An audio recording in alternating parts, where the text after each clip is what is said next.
Epidural se va a definir como una hemorragia, ya sea venosa o arterial, que se sitúa entre el cráneo y la dura madre, siendo una complicación de un traumatismo craneoencefálico. Se va a dar en el 1% de los traumatismos craneoencefálicos que se ingresan al hospital y en el 22% de casos de fractura de cráneo. Bueno, dentro de los factores de riesgo que vamos a tener para sufrir un hematoma epidural, tenemos a los pacientes mayores de 70 años, alcohólicos crónicos, consumo de drogas, coagulopatías o que toman algún anticoagulante, que sufren de epilepsias, neurologías previas, pacientes con demencia, con traumatismos violentos y exploración neurológica difícil y minusválidos. Esto va a ser, bueno, como ya lo sabemos, por más que cualquier otra situación, en el caso de los minusválidos, no se pueden valer por sí mismos. Dentro del cuadro clínico tenemos la pérdida de la conciencia, seguida de intervalos de lucidez. Bueno, más adelante vamos a ver en esta parte que en dado caso de que no se encuentren esos intervalos de lucidez, va a ser un mal pronóstico para nuestro paciente. Vamos a tener hemiparesia, dilatación de la pupila ipsilateral, midriasis de el mismo lado donde se generó el hematoma. Vamos a tener cefalea unilateral del lado donde se generó el hematoma, inquietud y vómito.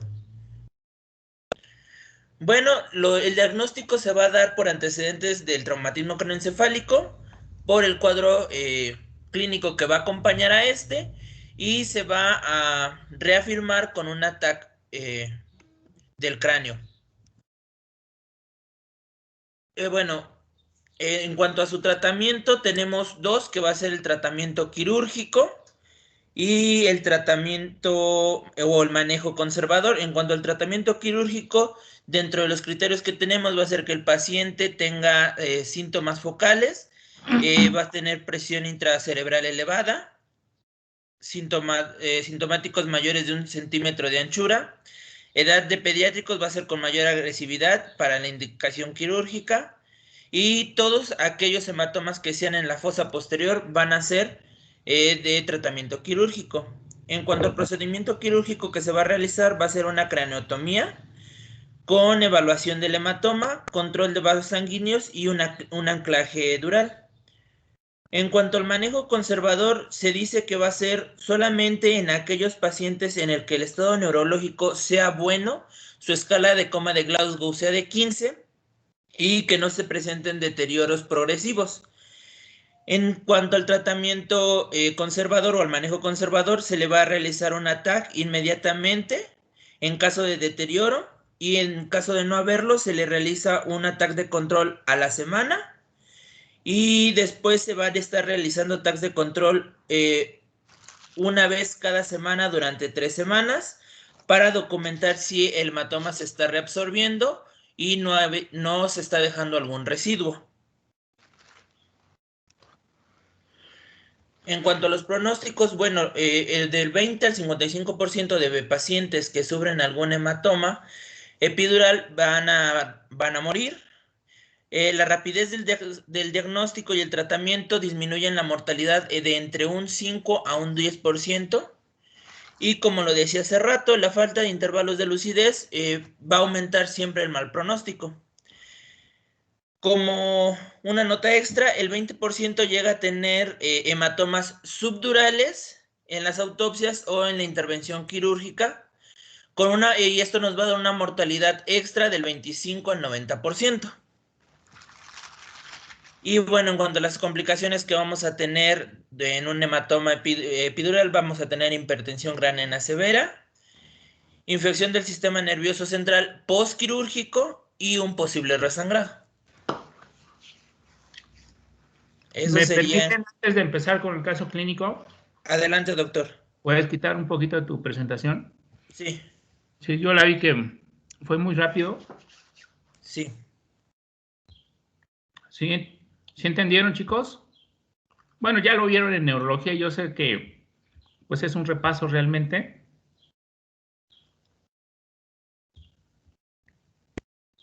Bueno, vamos a verlo. ¿Ya ven mi presentación? Se quitó la pantalla, Doc. No, qué? doctor, no lo vemos. ¿No lo ven?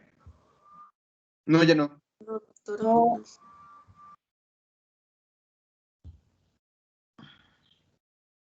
Hemorragia subaracnoidea, pues realmente también la vi muy rápido.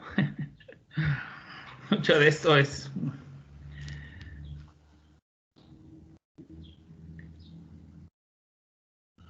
Bueno, para hablar de los hematomas que normalmente son secundarios al traumatismo craneoencefálico, siempre hay que pensar en factores de riesgo. Bueno, en la edad normalmente es en la infancia, en las personas adultas, en pacientes que tienen problemas de... ¿Ya se quitó? Ya se ve, doctor. Sí, se ve, doctor. Y bueno, algo de las características que tenemos nosotros, acuérdense de las meninges, que son 3 capas. Obviamente la dura madre es la que se encuentra en íntima relación con los huesos. Es muy importante saber por qué los hematomas epidurales normalmente adoptan la forma de biconvexa o forma de limón. ¿Por qué? Porque a nivel de las suturas, la dura madre se adhiere directamente al periósteo, la tabla interna, y pues obviamente lo va a tener segmentado esa parte de la dura madre si hubiera alguna colección. A diferencia de los hematomas subdurales, obviamente, sabemos que se adhiere a la forma de la cara externa de lo que es el parénquima cerebral. Entonces, se autolimita, podríamos decir que se puede autolimitar lo que es el hematoma epidural y hace que no se expanda a todo lo que es el trayecto en la periferia de la dura madre, a diferencia de lo que es el hematoma subdural. Bueno, como tal, saben ustedes que la sangre es muy irritante para el tejido, muy irritante en el sentido de que va a generar reacción inflamatoria, va a generar dolor y va a generar, pues obviamente, mecanismos de respuesta inflamatoria que son los causantes, en este caso del hematoma subdural, los que me van a generar más sintomatología y por eso es más mortal, tiene más mortalidad el hematoma subdural que a diferencia del hematoma epidural. Bueno, entonces aquí tenemos las 3 capas que ya les dije que la dura madre se adhiere a las suturas que tenemos entre los huesos y eso autolimita sobre todo si te llegáramos a tener nosotros una colección. Bueno, vámonos con el hematoma epidural. Podemos tener de origen traumático y no traumático. Dentro del traumático, pues ya sabemos, caídas, crisis convulsivas, agresiones, en la cual normalmente fracturan lo que es el hueso del temporal y genera lo que es la ruptura o la biselación de la arteria meningia media, que es el sitio más común de que me genere este tipo de lesiones, pero también tenemos lo que son las arterias basilares a nivel de lo que es la fosa posterior, también tenemos las arterias etmoidales a nivel de lo que es la lágrima quibosa, entonces también podemos encontrar también en ese sitio hematomas epidurales. Dentro de los no traumáticos, pues tenemos nosotros infecciones y abscesos, acuérdense ustedes que hay vasodilatación y va a ser más frecuente que generen esas lesiones, en este caso sangrados, coagulopatías en aquellos pacientes que tienen hemofilias, pacientes que tienen, por ejemplo, problemas de trombocitopenia, malformaciones vasculares arteriovenosas y la presencia de tumores, sobre todo por el mecanismo de la angiogénesis. Y pues bueno, saben ustedes, la mayoría es de origen arterial, la mayoría, pero también tenemos de venoso, sobre todo por la lesión, en este caso de los senos, y que me van a generar obviamente el 10%. Dentro de los arteriales, la arteria meningia es la más común, y porque la encontramos en este sitio y si llega a haber una fractura que lo bisela, que la corta, pues me va a generar el sangrado. Obviamente es algo característico que, bueno, con respecto a la clasificación, los tenemos en agudos, subagudos y crónicos. El agudo lo tenemos en una evolución menos de un día del sangrado, en el subagudo de 2 a 4 días y el crónico de 7 a 20 días. Obviamente la mayoría es de tipo venoso, el crónico, el subagudo y el agudo, pues son los que van a ser de origen arterial y el agudo normalmente es por la ruptura de la arteria meningia media, por la presión. El cuadro clínico, obviamente no tenemos un cuadro característico, pero es lo siguiente. Tenemos el antecedente del traumatismo, de la caída, de la agresión, y algo que pasa con este tipo de pacientes es que siempre va a haber un intervalo de lucidez. Entre más tardado sea ese periodo, vamos a tener un deterioro más agresivo. Y esto me está indicando que mi paciente obviamente tiene un hematoma más grande. Llega al servicio de urgencias, lo encuentran ustedes, un paciente con una escala de Coma-Glasgow de 13, de 14, bien. Llega al servicio de urgencias y una escala de Coma-Glasgow de 13, 14, bien. A la media hora empieza con hipertensión arterial, empieza con hemiplegia contralateral, empieza con pérdida de la conciencia, empieza con dilatación pupilar. ¿Dónde se encuentra la lesión, chicos? ¿Hola? En el sistema nervioso, pero...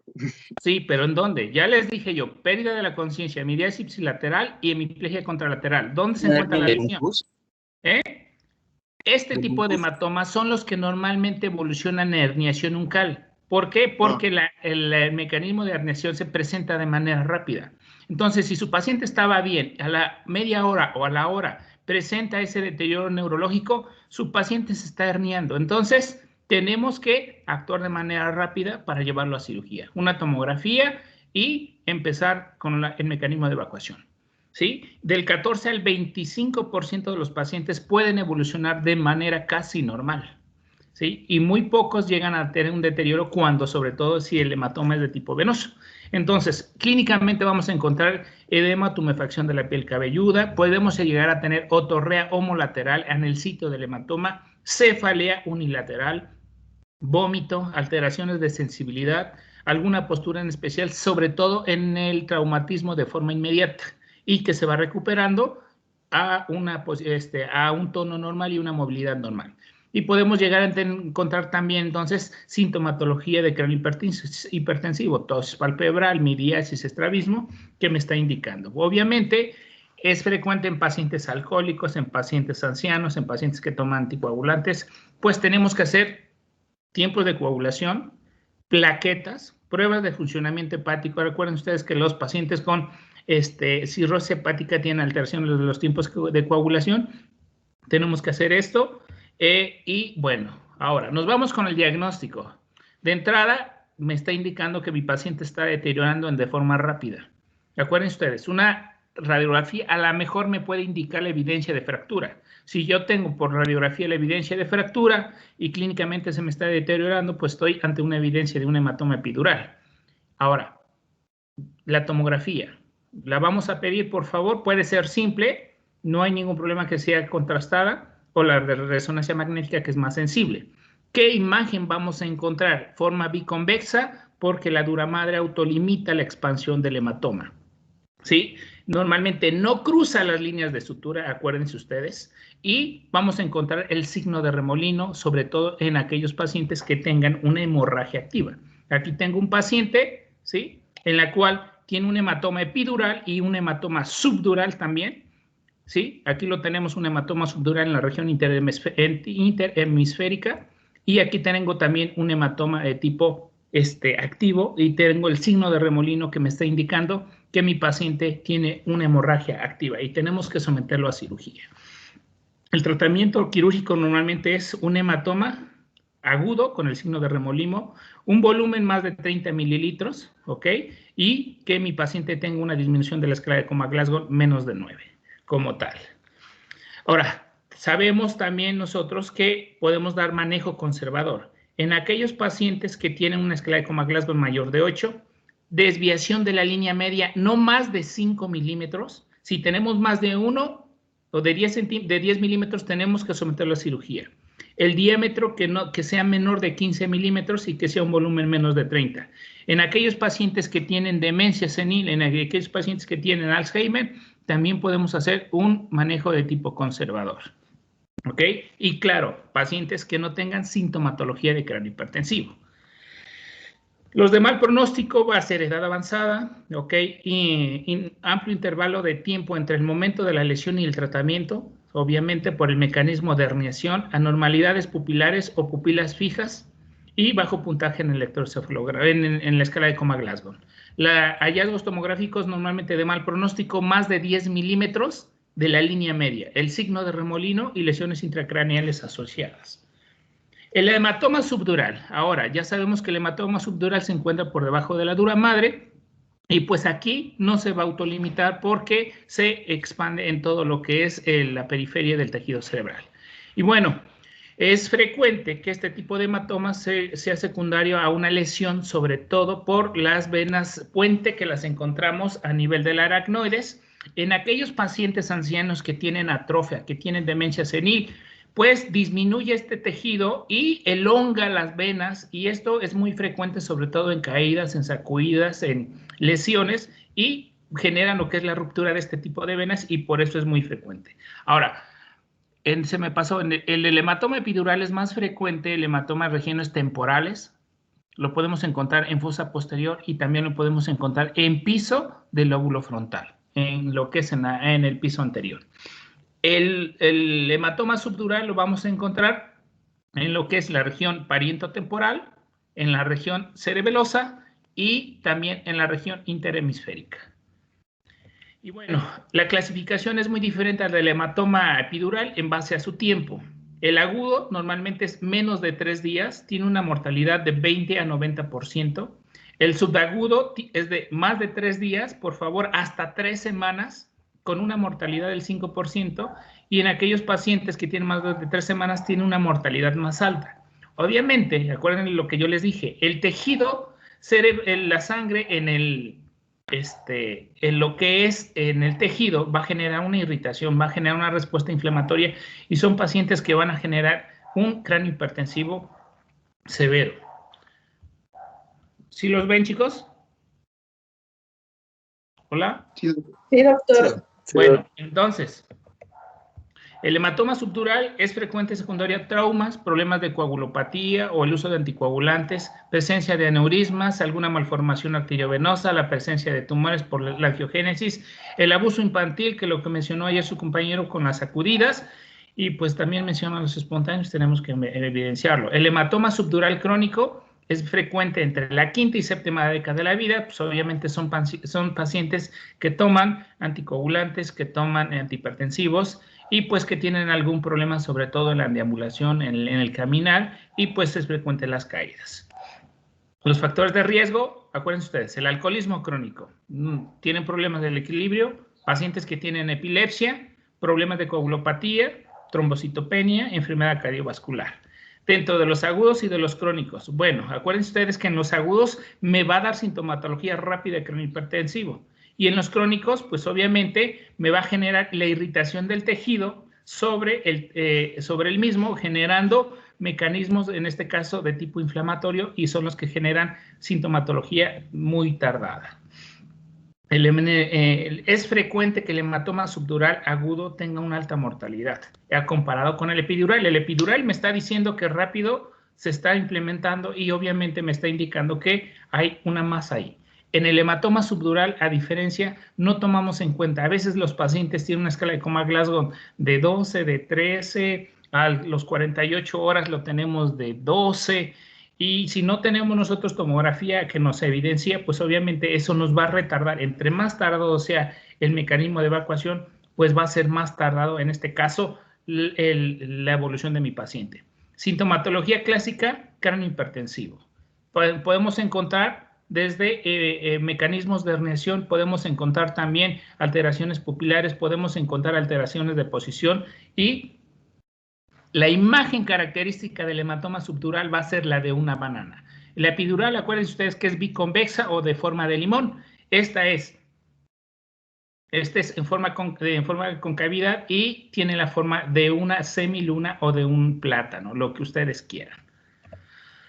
Y pues bueno, el hematoma subdural crónico es más frecuente en pacientes de edad avanzada, en alcohólicos, problemas anticoagulados, obviamente. Son pacientes que a lo mejor ya tienen demencia, enfermedad de Alzheimer, alguna hemiparesia, ¿sí? Y la sintomatología es variada dependiendo de cada uno de cómo se presenten.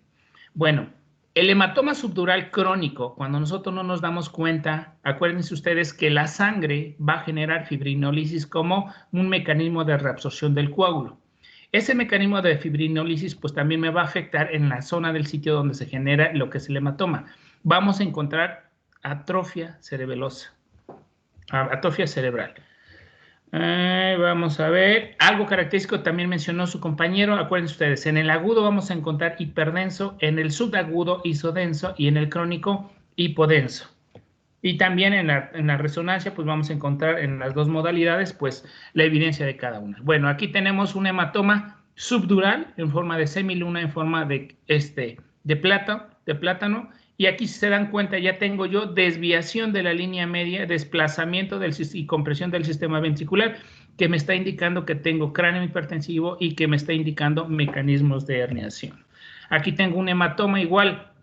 Lo encuentro, este paciente ya presentó un hematoma subdural previo. ¿Por qué? Porque encuentro yo aquí zonas de atrofia, zonas hipodensas, y aquí tengo otra imagen que me está diciendo que es una zona hiperdensa, que me está diciendo que mi paciente está sangrando nuevamente.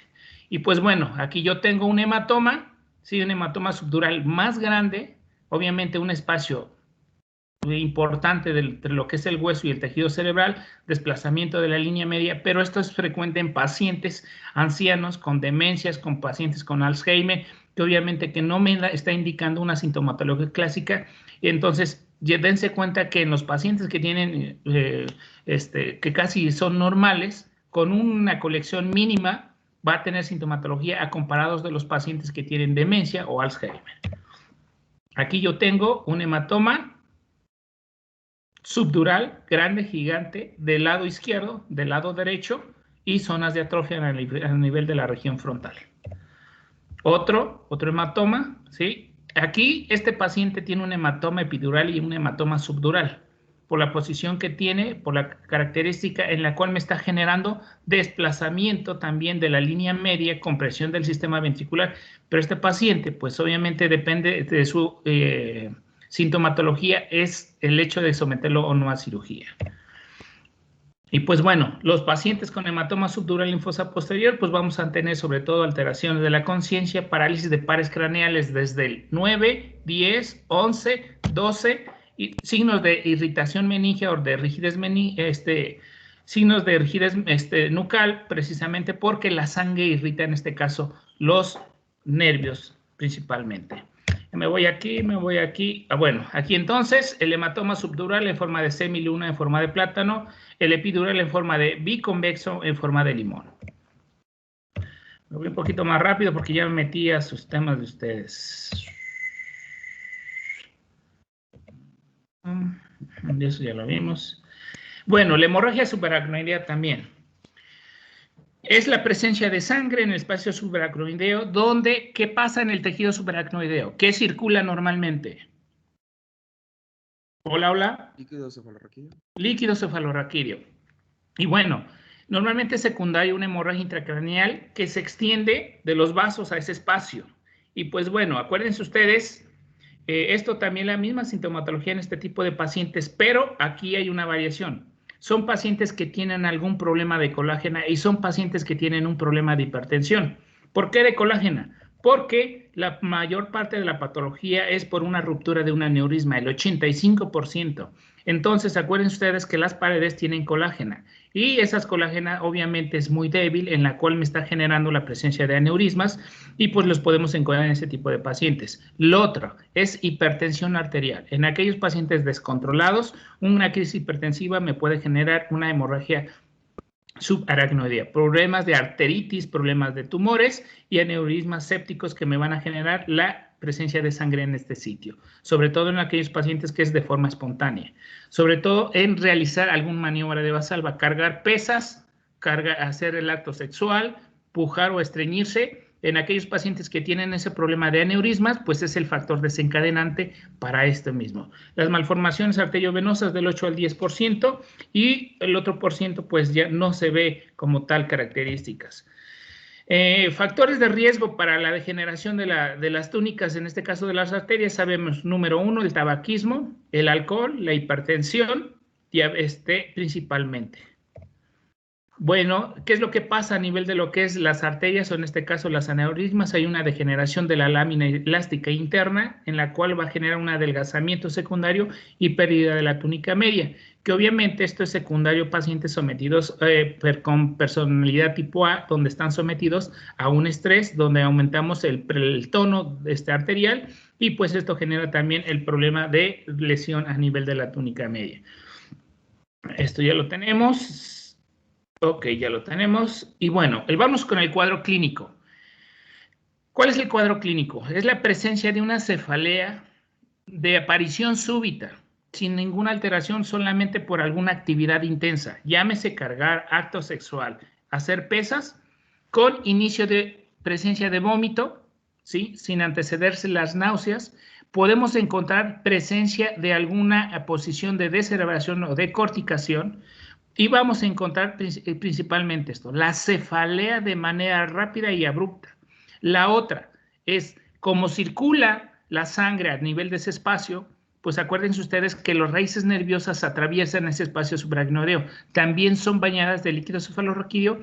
Y bueno, ¿qué les dije que condiciona la sangre a los nervios, a los tejidos? Irritación. Entonces vamos a encontrar rigidez de nuca con afecciones sobre todo del 9, del 10, del 11, del 12. Y podemos encontrar otra sintomatología. Bueno, en este cuadro presentamos que la cefalea es el número 1, el primordial. Pacientes que tienen cefalea de manera rápida, náuseas y vómito, alteraciones de conciencia principalmente. Hay una clasificación. Bueno, podemos encontrar también el síndrome de Terson. El síndrome de Terson es cuando encontramos una hemorragia subaracnoidea, sobre todo a nivel de lo que es el piso anterior, sobre todo por las rupturas de hemorragias de la arteria cerebral anterior o comunicante. Y se extiende el sangrado, sobre todo a nivel de la retina. Se le llama síndrome de Terson. La cefalea, déficit neurológico. Bueno, vamos a esto. Hay una clasificación clínica en base a su presentación de sintomatología. Y normalmente es la de Hung-Angés, y esta principalmente es en el 1, ausencia de síntomas, cefalea leve, rigidez de nuca leve. Este tipo de pacientes sabemos que sangró, pero no evolucionó más. En la escala de Federación Mundial de Neurocirujanos, pues vamos a encontrar que lo vamos a encontrar con una escala de Coma-Glasgow de 15, casi lúcido, sin algún déficit motor. En el 2, cefalea moderada severa, rigidez de nuca, paresia de ciertos pares craneales, y la escala de Coma-Glasgow vamos a encontrar de 13 a 14 sin déficit motor. A partir de aquí, en la clasificación 3, 4 y 5, ya vamos a encontrar un déficit y vamos a encontrar una escala de Coma-Glasgow menos. Entonces, en este tipo de paciente, obviamente el pronóstico va a ser malo. ¿Por qué? Porque me va a generar ese sangrado, me va a infiltrar hacia todos los tejidos donde se encuentra el espacio subaracnoideo y va a generar un cráneo hipertensivo severo. Y la cefalea, ¿por qué se presenta? Cuando ustedes tienen se cortan ya sea una vena o una arteria, ¿cuál es el primer mecanismo que utiliza el organismo para detener el sangrado, chicos? ¿Hola? ¿La coagulación? ¿No? ¿Quién más? La vasoconstricción. Ah, Vasoconstricción. Y esa vasoconstricción va a ser en forma generalizada a nivel de mi sistema nervioso central. Esto me va a generar hipoxia y por eso vamos a encontrar el déficit neurológico, motor, sensitivo, irritación de los pares craneales y hasta incluso encontrar signos neurovegetativos alterados o signos del tronco o del tallo. Esa vasoconstricción tenemos que cortarla. Entonces, bueno, es una clasificación de Fisher. La clasificación de Fisher es una clasificación tomográfica para valorar el tipo de sangrado que lo tenemos. En el tipo 1 no vamos a encontrar sin evidencia de sangrado. En el tipo 2 podemos encontrar sangre difusa en menos de 1 milímetro en todas las fisuras, los espacios que llegamos a tener, ¿sí? En el tipo 3 vamos a encontrar un grosor de más de 1 milímetro en diferentes sitios, ¿sí? En el tipo 4, pues ya podemos encontrar, aparte de lo que es la presencia de la colección, un hematoma parenquimatoso o intraventricular. Lo de imagen ya lo sabemos, el diagnóstico principalmente es por TAC, la hemorragia, y para saber cuál es la arteria que generó el sangrado o la aneurisma, tenemos que pedir una angioresonancia, que es el gold estándar para el diagnóstico de este. Aquí ya, bueno, aquí nos vamos. Bueno, aquí encontramos la presencia de una hemorragia, tenemos la arteria, frontal, la parte, una rama de lo que es la arteria cerebral anterior, donde tenemos aquí el sangrado en este sitio. Este no, este tampoco, y bueno, vamos a ver. Tratamiento, principalmente el manejo que ya vimos en el cráneo hipertensivo, ¿sí? Pero aquí lo que tenemos que hacer sobre todo es la administración de calcio antagonista. Sobre todo tenemos el nimodipino. El nimodipino lo tenemos que dar 30 miligramos, perdón, cada 6 horas por 21 días para evitar esa vasoconstricción. y tratamiento en este caso de soporte, analgésicos, manejo antiedema, ayudarle lo que es con la disminución de lo que es el manitol para que no me genere como tal la sintomatología de cráneo hipertensivo. Entonces, los bloqueantes de calcio, sobre todo el nimodipino, 30 miligramos cada 6 horas por 21 días. Y evitar sobreesfuerzos, levantarse de cama, estreñirse, hacer cualquier maniobra de vasalga que me pueda generar sangrado o resangrado. Y bueno, el tratamiento quirúrgico que tenemos principalmente es el clipaje. Anteriormente se utilizaba un textiloma, que es agarrar un hilo de una gasa de una compresa, se enrollaba a nivel del cuello, generaba una reacción inflamatoria, una fibrosis y evitaba que volviera a sangrar. Posteriormente aparecieron los clips y pues obviamente no es un procedimiento tan sencillo, puede llegar a resangrar en la cirugía y pues aparentemente se ve fácil, pero los neurocirujanos tienen que tomar otra subespecialidad, que es cirugía de base de cráneo, para realizar este tipo de procedimientos.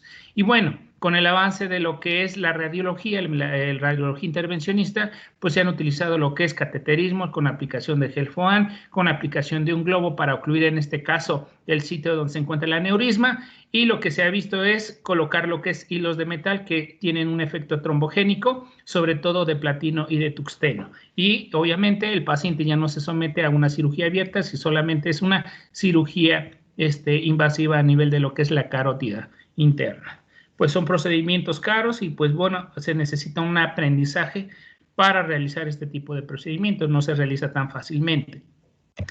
Perdonen si me metí un poquito en su tema, pero lo vi un poquito muy somero. Pregunta, chicos. Hola, no se duerman. No, Doc. No hay preguntas. Preguntas. Doctor, ¿podría repetir la dosis de nimodipino? 30 miligramos cada 6 horas por 21 días. Gracias. ¿Alguna otra pregunta?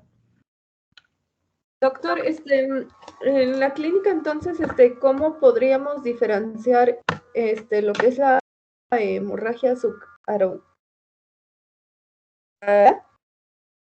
¿Cómo lo podríamos hacer? Te va a hacer un deterioro en cuestiones de horas. La subdural te va a hacer un deterioro en cuestión de días. Y pues obviamente si se acompaña con arterial y venosa, va a ser un mecanismo de herniación rápido que obviamente se tiene que someter a cirugía. Lo que yo les decía, pacientes ancianos, se les hace un mini test, sobre todo a los pacientes con demencia, con Alzheimer, pacientes que no tienen sintomatología de cráneo hipertensivo, pacientes mayores de 80 años, pacientes que tienen una escala de Comas-Glasgow mayor de 13, pues casi no se les da el manejo quirúrgico, sobre todo en los hematomas subdurales. En los epidurales se te va a morir en cuestiones de horas en el servicio de urgencias si no hacemos el procedimiento. Por eso los epidurales se relacionan mucho con las herniaciones de tipo uncal. Pero tiene más mortalidad el subdural. Gracias, doctor. ¿Sí? ¿Alguna otra pregunta? Doc, sobre las hemorragias subdurales, había leído que siempre había una hemorragia ¿Un periodo de inicial. lucidez? No, una hemorragia profusa, pero era seguida de una falta de sangrado. Y después era común el resangrado. Supongo que es por esto que he mencionado de la constricción, ¿no? Sí, es un mecanismo realmente que tu organismo tiene por la evidencia del sangrado. Pero, ¿por qué? O sea, bueno, mi duda era si en verdad esta vasoconstricción es importante como para parar el sangrado de un aneurisma roto. No, obviamente son pacientes que son descontrolados y es frecuente que no pare. Cuando llegan los pacientes con hipertensión y tienen una hemorragia subaracnoidea, normalmente llegan con una clasificación de Hune que es más de 3. Y los pacientes te das cuenta que tienen un deterioro neurológico. Gracias. Doctor, Bueno, una pregunta. ajá, sí. Por ejemplo, ya cuando evolucionó a una herniación uncal, ¿qué probabilidad es de que sea reversible o va a dejar secuelas? Es probable que deje mínimo secuelas. Hay veces que lo hacen con el paciente consciente, ¿eh? solamente hacen una infiltración en lo que es el epicráneo, en la galia, infiltran el periósteo y hacen su legrado, bueno, su legra, su curetaje en hueso, localizan bien en el sitio y ahí mismo lo evacúan sin hacer otro procedimiento. Es muy diferente cuando tiene un hematoma subdural, entonces tiene que ser un trépano más grande y obviamente tienen que abrir la dura madre. Pero si no, con un trépano, un orificio, se localiza el hematoma, se drena y se acabó. Y el paciente está consciente, solamente lo hacen con anestesia local. Doctor, otra pregunta. En caso de un pediátrico que tuviera un traumatismo, pues, no sé, bastante intenso, ¿sería el mismo manejo para el cráneo hipertensivo o cambian parámetros? Claro, es el mismo, no cambia. Gracias, doctor. Sí. Empezamos con el caso clínico, por favor.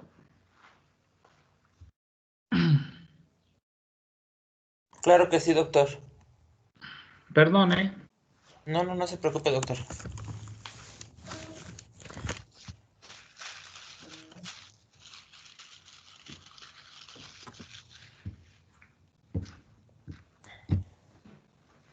¿Ya se ve? Sí. Ok.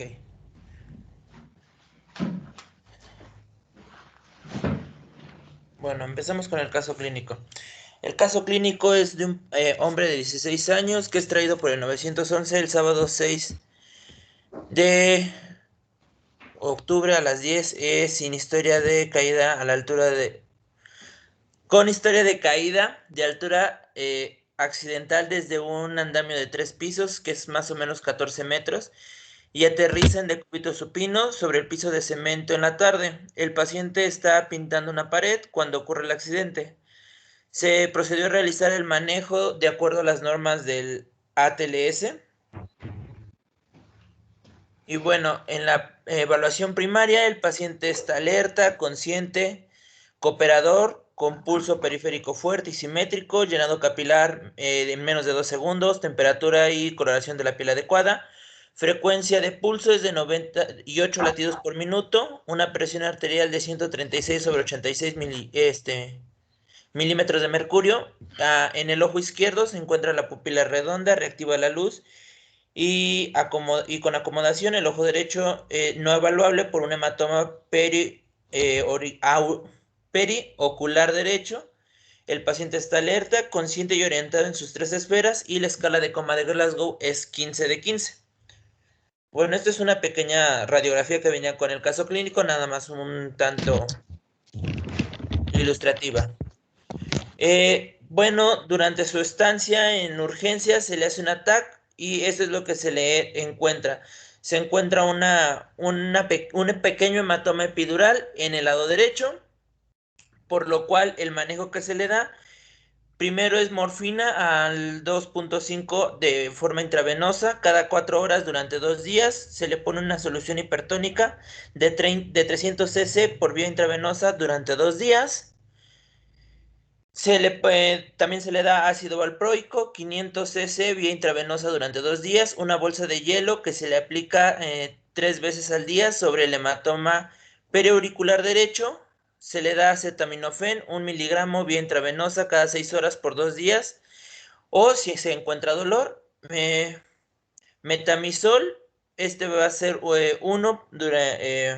durante una vía 2 gramos, vía intravenosa cada 8 horas por 2 días, igual para dolor. El acetaminofén va a ser de 1 gramo por vía oral cada 8 horas, igual por dolor por razones necesarias. Bueno, en cuanto a los diagnósticos que se le encontraron a este paciente fue hematoma epidural derecho, menor de 1.5 milímetros, fractura lineal simple, no deprimida del lado derecho, el hematoma periauricular del lado derecho, contusión pulmonar izquierda leve y un neumotórax central izquierdo menor del 5%. Cuando sean así el caso, no seas malo. Trata de que participen tus compañeros, sobre todo cuando vayan a exponer el caso clínico, que comenten algo que quieran participar. En la tomografía traten de ponerlo, no pongan ustedes directamente los hallazgos, para que participen también sus compañeros. Por favor, Ahí la dosis de morfina es de 2.5 miligramos a 10 en los adultos. Va a depender dosis-respuesta, porque ahí pusiste 2.5 gramos. Eso fue mucho. Con ese lo sedan, se muere. Sí, doctor. ¿Alguna pregunta, chicos?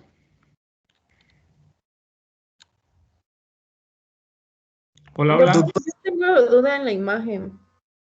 Sí, es que ¿por me qué? cuesta trabajo diferenciarlo de el epidural de un subdural. Ahí, bueno, ahí me cuesta, no sé por qué. En el hematoma epidural es biconvexo. En el hematoma subdural es cóncavo. En forma de plátano, en forma de semiluna, el que tú quieras. Y el otro es de limón o de biconvexo. O es la imagen que lo que refiere como tal características. En pacientes que tienen dos hematomas, tanto epidural como subdural, ahí sí sería un poquito lo que es el problema. Sería diferenciarlo, pero aquí nos ayudaría mucho lo que es la resonancia magnética. Pero acuérdate, siempre que veas una imagen, una colección de biconvexa o de limón, es epidural, y en la de semiluna o forma de plátano es subdural. Gracias, doctor. Sí. Desafortunadamente tenemos que utilizar el uso de la imagenología, solamente nos imaginamos. Bueno, chicos, disfruten su fin de semana. Nos vemos el lunes. Ok, por favor, los de los siguientes temas, por favor, me los hagan llegar. Sí, doc. Gracias. Sí, Bueno, doctor, gracias. Gracias, doctor. buen día. Gracias, doctor. Bye. Luego. Doctor, ¿qué tema sigue el lunes?